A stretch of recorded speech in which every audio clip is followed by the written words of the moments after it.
अधिकारों की रक्षा की और आज भी इस देश में आरक्षण बचा हुआ है, नौकरियां बची हुई है, हिस्सेदारी बची हुई है, राजनीतिक व्यवस्था कायम है, लोकतांत्रिक व्यवस्था है।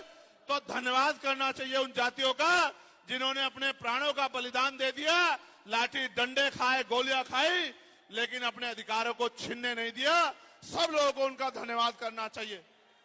लेकिन दुश्मन का ये षड्यंत्र है और दुश्मन बड़ा समझदार है।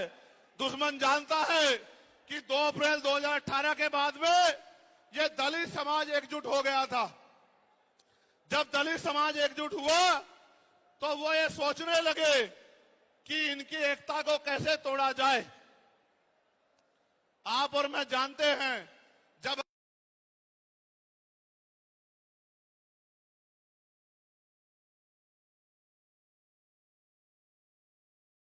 अगर आप झाड़ू की सिक्कों को इकट्ठा कर दोगे, वो सिक्के जो हैं एकजुट हो जाएंगे, उनको बांध दिया जाएगा तो वो सारा कचरा साफ कर देंगे। लेकिन अगर वो जो सिक्के होते हैं, अगर आपने उनको अलग अलग कर दिया तो वो कचरा साफ नहीं कर पाएंगे, वो खुद कचरा बन जाएंगे, उनकी कोई हैसियत नहीं बनेगी। इसलिए हमारे महापुरुषों ने बहुजन समाज में भाईचारे की बात की। और आप महसूस करो, बाबा साहब अंबेडकर ने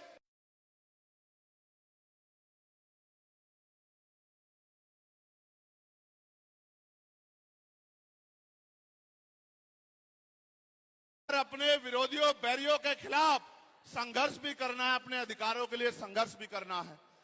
मैं जब देश के बाहर गया तो मैंने देखा कि वो लोग तरक्की कर रहे हैं, उनकी जिंदगी खुशहाल है, उनकी जिंदगी अच्छी बन रही है। लेकिन उनकी जिंदगी तो अच्छी बन रही है, लेकिन 75 साल की आजादी के बाद आज भी भारत में 80% लोग ऐसे हैं जो रोटी कपड़ा मकान से वंचित है, जिनको इज्जत की जिंदगी नहीं मिल रही। तो मैं ये देख रहा था, मुझे बड़ी खुशी हो रही थी। लेकिन जब मैं भारत की तरफ देखता हूं तो बड़ी निराशा हाथ लगती है। फिर ये महसूस करता हूं कि आज जो कुछ हमारे पास है वो हमारे महान पुरुषों की संघर्ष की वजह से है। अगर हमारे महान पुरुष संघर्ष नहीं करते तो जो आज हमें मिला है ये भी हमें किसी कीमत पे नहीं मिलता। आप जानते हैं, हमेशा आरक्षण के खिलाफ चाहे सुप्रीम कोर्ट हो या मनुवादी दल हो, सब लोगों ने आरक्षण को समाप्त करवाने के लिए एड़ी चोटी के जोर लगा दिए। और इसका सबसे बड़ा हमला इस पे कब हुआ, जब 10% ईडब्ल्यूएस लागू हुआ। मुझे माफी चाहते हुए कहना है कि हमारे दलों ने भी हाथ उठा के, जो हमारे पूर्व के दल थे, उनका समर्थन किया, जबकि वो आरक्षण पे सबसे बड़ा हमला था। अगर उसी दिन हम लोगों ने सड़कों पे निकल के अपनी आवाज को उठाया होता तो किसी की मां ने दूध नहीं पिलाया होता कि वो दोबारा आरक्षण पे हमला करने के बारे में सोच लेता।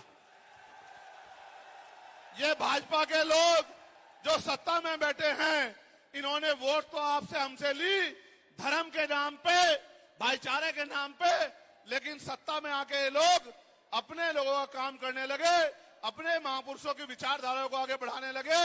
और हम लोग रोटी रोटी के लिए मोहताज लोग, जुल्म जाति के शिकार लोग, परेशानी की जिंदगी जीने लगे। मैं चाहता हूं कि जो जिंदगी हमारे लोग ऑस्ट्रेलिया में जी रहे हैं, ऑस्ट्रिया में जी रहे हैं, इटली में जी रहे हैं, यूरोप में जी रहे हैं, पूरे अमेरिका में जी रहे हैं, कनाडा में जी रहे हैं, इंग्लैंड में जी रहे हैं, ऐसी जिंदगी की व्यवस्था भारत में भी हो। लेकिन ये तभी संभव है जब राजनीतिक शक्ति हमारे पास हो। अगर राजनीतिक शक्ति भाजपा और कांग्रेस के पास रहेगी तो हम लोग इज्जत की जिंदगी इस देश में नहीं जी सकते। इस बात को आप लोग मेरी ध्यान रखना। ये मैं नहीं कह रहा हूं, ये बाबा साहब अंबेडकर ने कहा, political power is the master की। राजनीतिक सत्ता वो चाबी है जो आपकी सारी परेशानियों का हल कर देगी।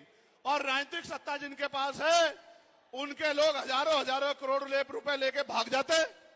उनके लोग, उनके पूंजीपतियों के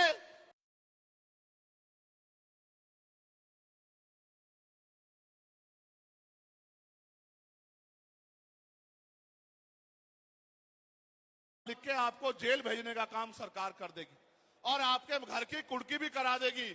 आप किसानों का, मजदूरों का हाल देख लो, आप नौजवानों का हाल देख लो, इस देश में क्या है। तो हमारी सबसे बड़ी मांग ये है, आप समर्थन करके बताना कि आप इस पर सहमत हो या नहीं हो। बताओ, जातिवार जनगणना होनी चाहिए नहीं होनी चाहिए? एक सुर में बताओ, होनी चाहिए नहीं होनी चाहिए? साथ साथ इस देश में जातिवार जनगणना के साथ साथ जितने भी सरकारी संस्थान हैं